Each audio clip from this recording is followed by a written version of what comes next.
Hello students, free mathematics classes में मैं प्रमोद मलिक आप सभी का स्वागत करता हूं। बच्चों, आज हम रियल एनालिसिस के फर्स्ट चैप्टर रीमान इंटीग्रेशन की दूसरी एक्सरसाइज से रिलेटेड कुछ थ्योरम्स स्टडी करेंगे। चलिए हम देखते हैं। सबसे पहली थ्योरम, बच्चों आपको पता है कि लोअर इंटीग्रल और अपर इंटीग्रल्स कैसे बनाए जाते हैं। ओके, लोअर इंटीग्रल कैसे बनता है? जब हम लोअर सम निकालते हैं किसी पार्टीशन पर, और जब पार्टीशन को रिफाइन करते चले जाते हैं तो लोअर सम बढ़ता चला जाता है। बढ़ते बढ़ते जिसको टेंड करता है उस नंबर को हम lower integral F D x बोलते हैं। और अपर सम अगर हम कैलकुलेट करते तो ऑब्वियस सी बात है लोअर सम से बड़ा आता। भाई लोअर सम से बड़ा होगा अपर सम। और जब पार्टीशन को रिफाइन करते चले जाएंगे तो ये जिस नंबर को टेंड करेगा उसी नंबर को हम क्या कहते हैं? Upper integral. ओके, अब हम ये बात प्रूव करना चाहते हैं कि हमेशा lower integral F D x छोटा रहेगा अपर इंटीग्रल से एफ डी एक्स। ये बात हम प्रूव करना चाहते हैं कि लोअर इंटीग्रल कभी भी अपर इंटीग्रल से बड़ा नहीं होगा, होगा तो छोटा या इक्वल ही होगा। ओके, बड़ी साधारण सी बात है बच्चों। देखिए अभी अभी मैंने बताया था एल एफ पी छोटा रहेगा हमेशा यू एफ पी से। पार्टीशन दोनों साइड में अभी मैंने सेम ली है। अगर मैं ये पार्टीशन अलग अलग लेता हूं तो भी यही रिजल्ट होल्ड करता है। ये बातें पीछे एक्सरसाइज में आ चुकी हैं। मीन्स अगर मैं यहाँ पार्टीशन क्या ले लूँ P1 और इधर पार्टीशन P2, डिफरेंट पार्टीशन के ऊपर भी चेक करोगे तो लोअर सम हमेशा अपर सम से छोटा ही रहेगा। ओके, अब मैं P2 पार्टीशन को एज इट इज रखूंगा, P1 पार्टीशन को मैं चेंज करना शुरू कर देता हूं। ओके, तो पार्टीशन P1 को मैं रिफाइन करता चला जाऊं तो लोअर सम बढ़ता जाएगा बढ़ता जाएगा। भाई मैंने P1 पार्टीशन को रिफाइन किया, सपोज P1 डैश बन गई, और सेम ऐसे ही लोअर सम निकाला, और इधर की पार्टीशन में चेंज नहीं कर रहा, इधर ये एज इट इज रहेगा यू एफ पी टू। तो बच्चों ये रिजल्ट तो एज इट इज ही रहेगा ना, क्योंकि जब दो पार्टीशन के लिए पहले ही बताया मैंने लोअर सम अपर सम से छोटा रहेगा, तो ये भी तो कोई दो पार्टीशन है। बेशक ये इसकी रिफाइनमेंट से बनी है ये, लेकिन है तो ये और ये दो पार्टीशन कोई, तो अपर सम हमेशा लोअर से बड़ा ही रहेगा। ओके, अब मैं पार्टीशन को रिफाइन करता ही जाऊं तो ये लोअर सम लोअर इंटीग्रल बन जाएगा, और ये साइड एज इट इज रहेगी, और ये सिंबल भी एज इट इज चल रहा है। तो इसका मतलब लोअर इंटीग्रल हमेशा किसी अपर सम से, हर किसी अपर सम से छोटा रहेगा। अब मैं P2 पार्टीशन को रिफाइन करना शुरू कर देता हूं, इसको मैं एज इट इज रख लेता हूं। तो P2 पार्टीशन जो ही रिफाइन होगी, सपोज किसी स्टेज में P2 डैश बन गई और यू अपर सम निकाला, तो बच्चों इससे छोटा आएगा, ये इससे ये छोटा ही आएगा, लेकिन ये साइड तो फिर भी एज इट इज रहेगी, क्योंकि P2 पार्टीशन के लिए जब ये रिजल्ट है तो P2 जैसी कोई भी हो, ये रिजल्ट तो सभी के लिए है, क्योंकि ये हमने जनरल ली थी। P1 और P2 तो कुछ भी हो सकते थे, तो इसका मतलब P2 की जगह चाहे P2 डैश हो तो भी ये रिजल्ट होल्ड करेगा। तो बच्चों इस तरह से जब हम इसको रिफाइन करते ही चले जाएंगे तो ये किसको टेंड कर जाएगा? क्या ये अपर इंटीग्रल को टेंड नहीं कर जाएगा? और ये रिजल्ट मतलब साइन एज इट इज, और ये साइड तो एज इट इज पहले से चल रही है। तो बच्चों अपने पास ये रिजल्ट आ गया, लोअर इंटीग्रल छोटा रहेगा अपर इंटीग्रल से, और हम यही प्रूव करना चाहते थे। याद रखेंगे अब ये result. Come to next theorem, Darboux's theorem. चलिए, डार्बोक्स थ्योरम का बेसिक जो आइडिया है वो मैं बताता हूँ पहले, फिर हम उसके मैथमेटिकल प्रूफ में चलेंगे। देखिए, मान लो अपने पास इस लाइन पे मैं लोअर सम या अपर सम शो करूँगा। सपोज मेरे पास कोई पार्टीशन है P और F फंक्शन है, और मैंने क्या कैलकुलेट कर लिया, UFP कैलकुलेट कर लिया। ओके, तो अपर सम कुछ तो आएगा, जो भी आएगा मैंने यहाँ पर शो कर लिया। सपोज ये आ गया UFP। अब जो ही आप पार्टीशन को रिफाइन करोगे, P पार्टीशन को, तो बच्चों अपर सम छोटा होता जाएगा, छोटा होता जाएगा, लेकिन छोटा होते होते होते होते किसी नंबर को टेंड करेगा। तो जिस नंबर को टेंड कर रहा है इसी नंबर को मैं क्या कहूँगा, अपर इंटीग्रल FDX। यही नंबर है अपर इंटीग्रल। और लोअर सम की अगर हम बात कर रहे होते LFP, तो बच्चों लोअर सम जो भी आया, सपोज ये आया, और पार्टीशन को रिफाइन करते जाओगे तो लोअर सम बढ़ता जाएगा, बढ़ता जाएगा, बढ़ता जाएगा, और जिसको टेंड करेगा सपोज वो ये नंबर है, तो इस नंबर को हम क्या कहेंगे, लोअर इंटीग्रल FDX। ओके, अब ये बात कोई नई नहीं बताई मैंने, ये हम पीछे सीख चुके हैं। तो जब ये दोनों इक्वल हो जाते हैं तो हम फंक्शन को इंटीग्रेबल कहते हैं, ये बात हम पीछे सीख चुके हैं। नेक्स्ट, अब डार्बोक्सिस थ्योरम क्या कहती है। डार्बोक्स थ्योरम के अकॉर्डिंग सपोज मैंने एक एप्सिलॉन छोटा सा नंबर पकड़ लिया और इस अपर इंटीग्रल में वो एप्सिलॉन जोड़ दिया, मतलब अपर इंटीग्रल में एप्सिलॉन जोड़ने के बाद सपोज मैं यहां पहुंच गया, मतलब ये नंबर क्या आ गया मेरा, ये नंबर है AB बार FDX प्लस एप्सिलॉन। और तो यहां पर हम ये प्रूव करना चाहते हैं कि किसी एप्सिलॉन के लिए जरूर एक डेल्टा मिल जाएगा। For epsilon greater than 0 there exist delta greater than 0 such that for all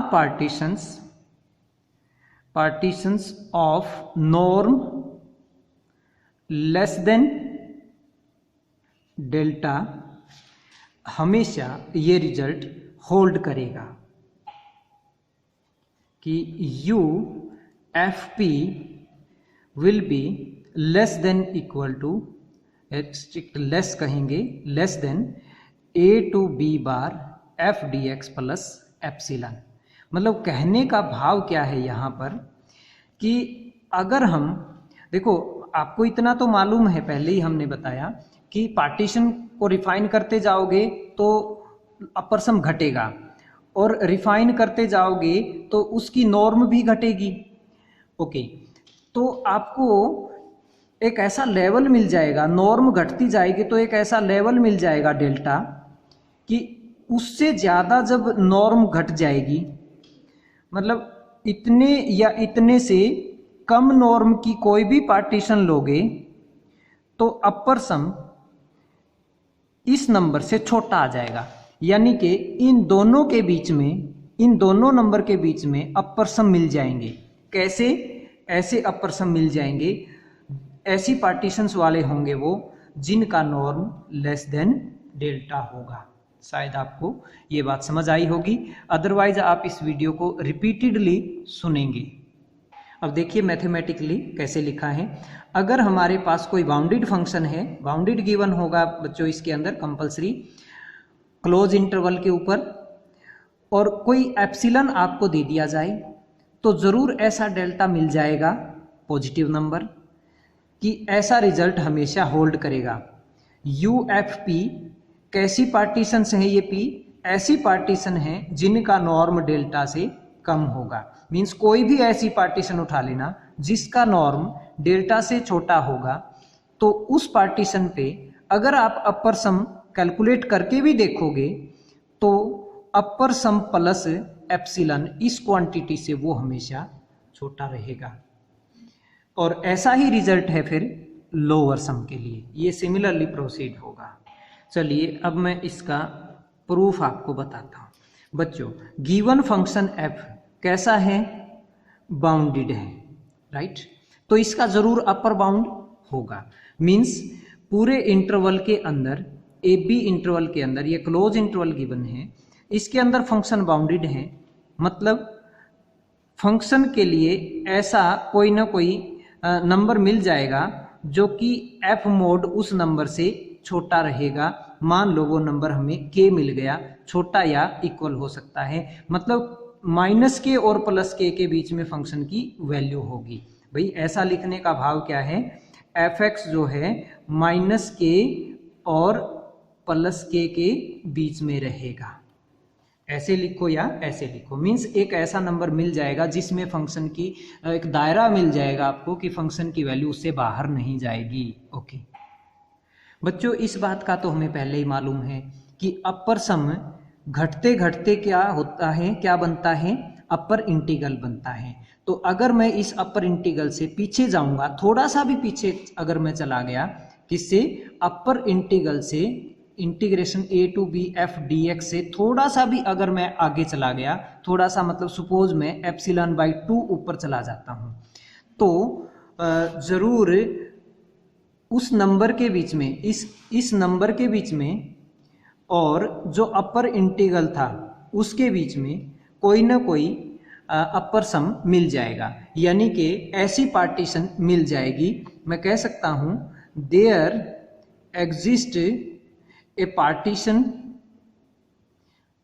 P1 मान लेते हैं हम उसको, और ऐसी मिल जाएगी सच दैट कि अगर मैं अपर सम निकालूंगा P1 पार्टीशन पे तो इससे छोटा आएगा। ओके, और ये P1 पार्टीशन मैं मान लेता हूं वो ये है हमारी A से B के तक। A को सपोज हमने x0 मान लिया, फिर अगला पॉइंट x1 ले लेता हूं मैं, फिर x2, और इस तरह से सपोज ये करते करते xp तक चले गए और xp मान लो b है। मतलब इस पार्टीशन में कितने पॉइंट्स हैं? Has p+1 points. इतने पॉइंट्स की एक पार्टीशन अपने को मिल गई। उस पार्टीशन पे अपर सम देखा तो इस नंबर से छोटा है। ओके, तो बच्चों अब अपने पास दो नंबर इकट्ठे हो चुके हैं। एक तो हमारा डेल्टा चल रहा है और एक इस पार्टीशन में कितने पॉइंट्स हैं? p+1। तो यहाँ से मैंने p पकड़ लिया। तो ये दो नंबर्स को यूज करके हम एक नया सपोज डेल्टा तो हमें ढूंढना है। गिवन क्या था बच्चों? एप्सिलॉन गिवन था ना, ये सबसे पहले ही मैंने यहाँ पर लिखा था for epsilon greater than 0, means epsilon given है। तो एक तो अपने पास p नंबर है अब और एक एप्सिलॉन नंबर है। इन दो नंबर्स की हेल्प से हमने एक नया नंबर जनरेट कर लिया। Suppose delta, let delta is a positive number such that कि delta is less than epsilon बटे 4k इंटू p-1। और एक तीसरा नंबर अपना k भी चल रहा है, पीछे से हमने k माना था अपर बाउंड फंक्शन का। तो इन तीन नंबर्स की हेल्प से एक नया नंबर एस्टिमेट कर लिया डेल्टा।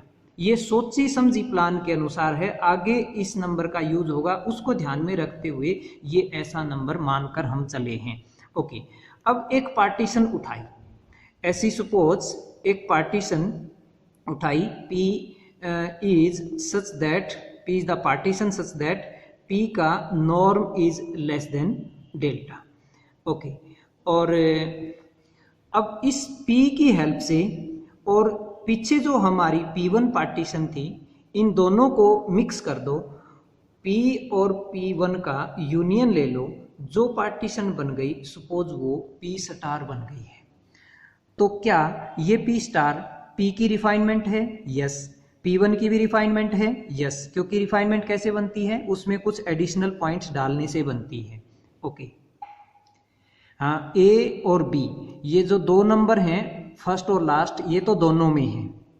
तो इसका मतलब अगर मैं P की तुलना P स्टार के साथ करूं तो P स्टार में कितने पॉइंट्स होंगे?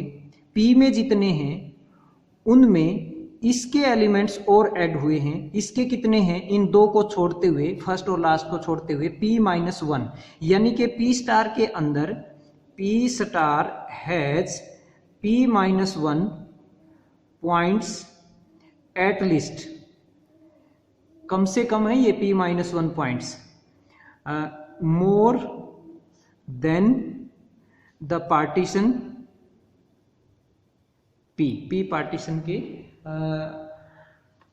तुलना अगर हम करें P स्टार के साथ तो P-1 ज़्यादा पॉइंट्स हैं इसके अंदर, इसके रेस्पेक्ट में, मतलब इन दोनों को अगर कंपेयर करें तो, यानी कि अब मेरे पास इस पार्टीशन की एक रिफाइनमेंट बन गई है P स्टार, जिसके अंदर P-1 पॉइंट्स फालतू हैं। तो बच्चों एक थ्योरम आई थी पीछे, मैं उस थ्योरम का रेफरेंस आपको शो करता हूं।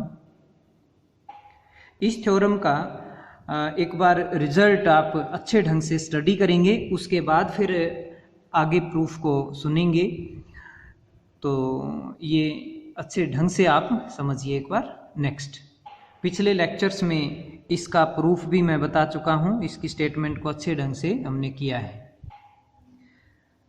चलिए नेक्स्ट, तो बच्चों पिछले रिजल्ट के अकॉर्डिंग अगर वो रिजल्ट हम यहाँ अप्लाई करेंगे तो क्या रिजल्ट आएगा कि अपर सम U F P star this will be less then U F P1।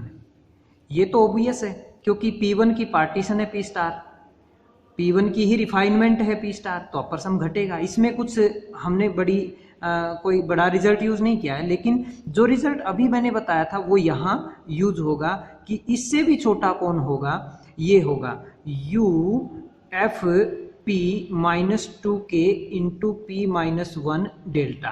कितने एडिशनल पॉइंट आए हैं P-1, this is the reason कि यहाँ पर P-1 एलिमेंट लिखा गया है। ये पिछली थ्योरम के रिजल्ट को डायरेक्ट यहाँ अप्लाई किया गया है। ओके, अब हम क्या करेंगे, हम पीछे ये रिजल्ट यूज करके आए हैं, तो इसको मैं आगे यहाँ अब यूज करूँगा। तो इसकी जगह मैं इससे बड़ा नंबर रिप्लेस कर रहा हूँ A2B' FDX plus epsilon by 2, means इससे बड़ा मेरे पास ये है। अब हम इस पार्ट को राइट साइड में ले जाएंगे, हमारे पास लेफ्ट साइड में क्या बचेगा, U F P, और लेफ्ट साइड में क्या बचेगा, सॉरी लेफ्ट में हमारा UFP, राइट में क्या होगा, upper integral A to B FDX plus epsilon by 2, और एक ये हमारा part 2K P-1 delta plus 2K P-1 delta. अब डेल्टा की जगह मैं डेल्टा से भी बड़ा नंबर रखता हूं तो ये साइड और भी बड़ी हो जाएगी, FDX plus epsilon by 2 2K into P-1, delta से भी बड़ा नंबर क्या था, epsilon divided by 4K into P-1, और P-1 से P-1 कट जाएगा, K से K कट जाएगा, 2 काट दो यहाँ से तो एप्सिलॉन बाई 2, तो ये बचेगा बच्चों epsilon by 2 plus epsilon by 2 करके क्या बन जाएगा एप्सिलॉन, और ये एज इट इज रहेगा FDX। लेफ्ट साइड मेरी एज इट इज UFP। तो ऐसी हमारे को पार्टीशन मिल गई है P, जिसका नॉर्म हम पहले ही बता चुके हैं। P का नॉर्म कितना है, डेल्टा से लेस है, ये P का नॉर्म डेल्टा से लेस है, और उस पार्टीशन के ऊपर अपर सम इससे लेस रहेगा। तो यही हम प्रूव करना चाहते हैं। तो बच्चों ऐसे ही ये हमारा लोअर सम से रिलेटेड भी रिजल्ट है, उसके अंदर सिर्फ ये साइन चेंज हो जाएगा और ये माइनस आ जाएगा। इसका प्रूफ आप खुद एक बार करके देखेंगे। ओके, आज हम इतना ही करेंगे। धन्यवाद बच्चों। अगर कोई भी प्रॉब्लम आपको आती है, कोई चीज़ समझ नहीं आती है, आप कमेंट बॉक्स में ज़रूर टाइप करें, क्योंकि जो प्रॉब्लम आपकी है हो सकता है वो बहुत सारे बच्चों की होंगी। और जब भी मुझे टाइम मिलेगा मैं आपके कमेंट्स को रेस्पॉन्ड ज़रूर करूँगा या लाइव सेशन में आपके कमेंट्स का जवाब आपको ज़रूर मिलेगा। धन्यवाद।